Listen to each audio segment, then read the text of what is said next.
Sério mesmo.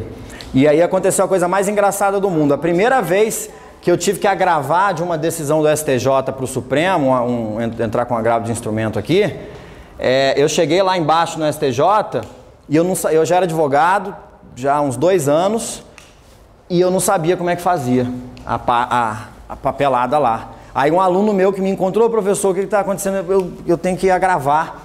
Aqui eu estou com a petição aqui, mas eu não sei, guia de custos, como que recolhe, não sei fazer isso, não sabia fazer. Aí meu aluno foi lá e me ensinou. Não, vem cá, professor, a gente vai ali na sala do AB, aí eu vou ensinar o senhor a calcular, me ensinou, tinha número de páginas, não sei. Foi um aluno meu que me ensinou, porque o meu estágio foi só de conteúdo.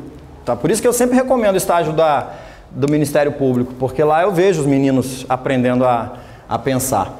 E isso aqui quem tinha que ter ensinado era o advogado. Esse advogado foi presidente da OAB, ainda por cima. Mas ficou aqui. E olha o que pode acontecer. Chega no STJ, o ministro diz assim, vamos supor que faltou o RE, tá?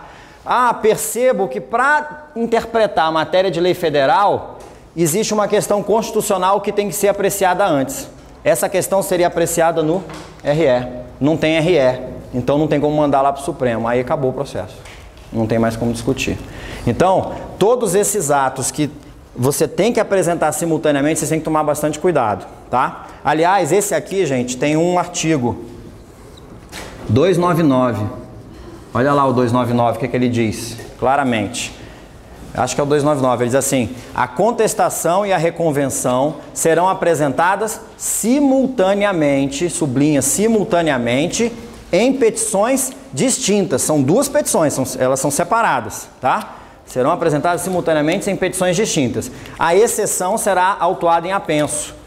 Significa que a exceção, por ser um incidente processual, para não atrapalhar, não tumultuar o processo, ela tem um volume próprio, que fica amarrado lá nos autos do processo principal.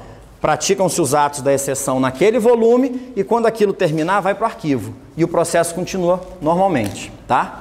Agora, contestação e reconvenção simultaneamente.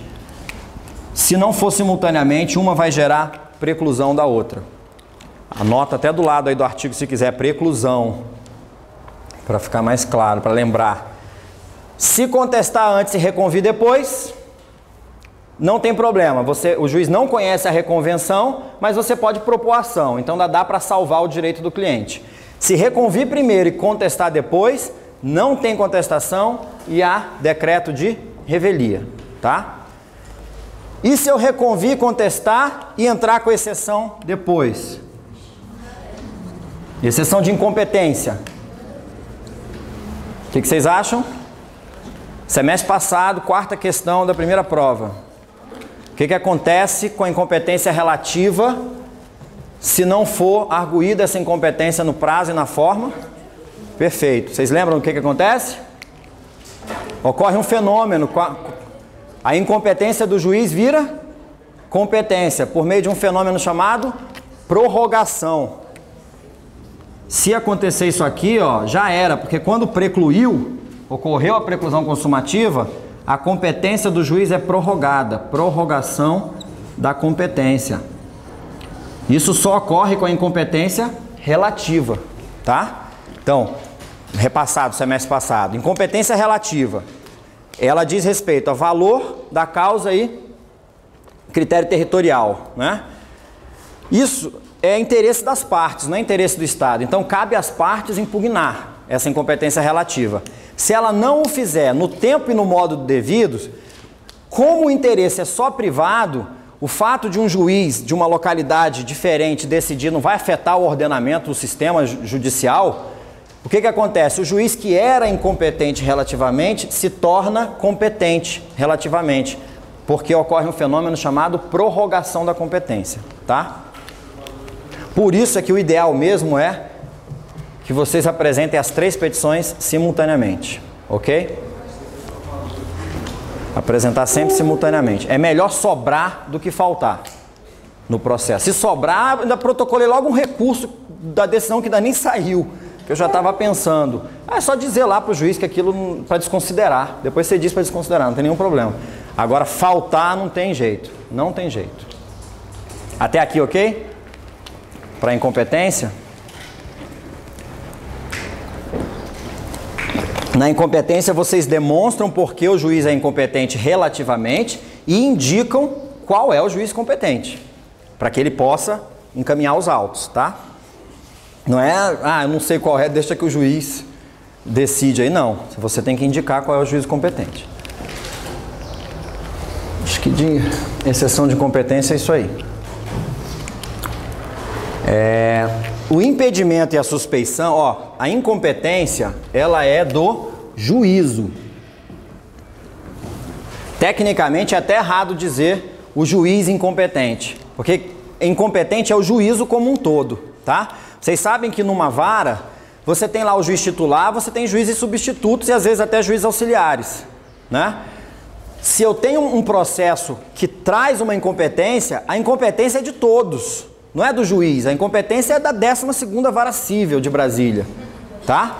Então, incompetência do juízo. Isso quer dizer o seguinte, que quando é declarada a incompetência do juízo, o processo sai daquele juízo e vai para outro juízo, vai para outra vara, para outra região do Brasil, tá?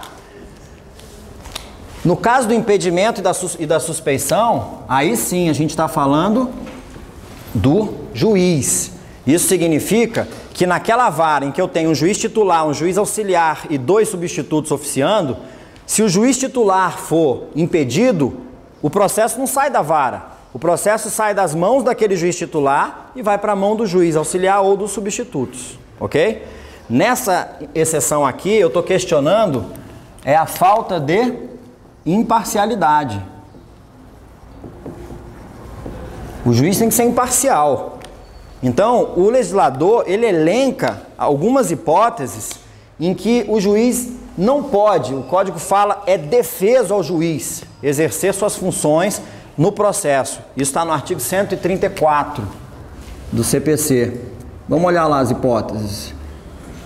Como eu tinha falado para ela ainda há pouco, impedimentos são hipóteses mais objetivas, que você consegue constatar, assim, elas são evidentes, né? Vamos pegar aí. A primeira delas é a mais ridícula, é defeso ao juiz exercer suas funções no processo em que ele for parte, pelo amor de Deus. Aí todo mundo ia querer ser juiz, né?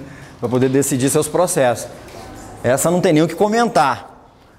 Mas aí é que tá, é porque como existe a distribuição aleatória por sorteio, o juiz pode ser parte num processo, o advogado assina a petição, protocola e distribui, cai lá na vara dele, vai parar na mesa dele. Nesse caso, não, eu não posso decidir esse processo, mas vai ficar naquela vara, vai para o substituto, tá? O substituto legal. O segundo inciso fala do amigo íntimo e inimigo capital, né? Não. Tá. Que ele já atuou no processo antes. Isso aí é para aqueles casos em que você foi advogado, foi perito, foi do Ministério Público e depois fez concurso para juiz. Isso pode acontecer no primeiro grau com outras funções e pode acontecer também o seguinte, você era advogado, entrou pelo 5º direto no TJ e de repente um processo que você foi advogado no primeiro grau é distribuído para você. Ou que você foi juiz também no primeiro grau, pode acontecer. Eu advoguei num caso assim, o processo demorou tanto tempo que deu tempo do juiz federal virar desembargador federal. E ele foi juiz que despachou a liminar no primeiro grau.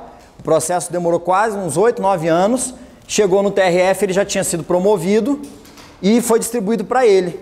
E aí eu tive que apresentar a exceção para mostrar, porque vem aqueles processos maiores de justiça federal, o camarada não foi ver lá atrás, né? Então eu já entrei arguindo, olha, Vossa Excelência despachou, porque aí tem uma questão que é a seguinte, nessa hipótese que eu estou falando, o juiz tem que ter proferido decisão no processo. Se ele só despachou, cite-se, não gera o impedimento. Quer ver? Vê se é o mesmo inciso ou se é o terceiro.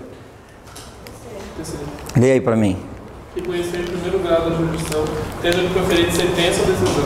Que conheceu em primeiro grau de